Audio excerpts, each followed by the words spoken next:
What do you mean? They would just live there, the same way Jewish people have historically lived in Palestine prior to the formation of Israel. Nobody requires a hegemonic state to engage in a cleansing on their behalf in order for them to live peacefully. Alright, show of hands. How many of y'all remember my anti-suburb arc, where I talked about in an effort to decolonize, we should bulldoze the suburbs out of respect for the indigenous that this country has displaced and erased. Because they're not financially solvent, they depend on cities to grow.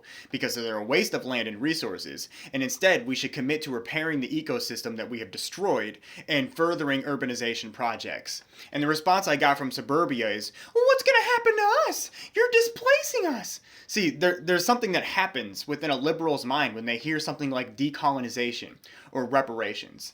They think that they are being punished because they were born in a world where the scales were tipped in their favor.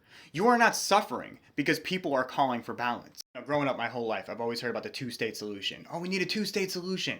I don't believe in that. Because I think what you get from this is exactly what we have today, an apartheid state. A situation where one state will always have the favor of the hegemonic powers of the world, effectively giving the dominant group carte blanche to do whatever they want to the marginalized group.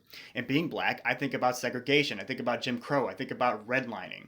Whenever you try to legislate a separation of ethnic, religious, or racial groups, you are always building a power dynamic that leads to the genocide of the marginalized. The solution to this conflict is very simple. Malcolm X once said, if you stick a knife in my back 9 inches and you pull it out 6, that's not progress. If you pull it all the way out, that's not progress. The progress comes from healing the wound the blow made. They haven't pulled the knife out. They won't even admit that the knife is there. I say one state. You immediately end the cleansing. You admit to it. You provide food and medical assistance to those you have harmed. You rebuild the infrastructure. You return people to the homes that you have stolen. You provide reparations. You lift the bans on the pro-Palestinian political parties. You lift the bans on imports to Gaza. And you throw those in the administration responsible for these atrocities in jail.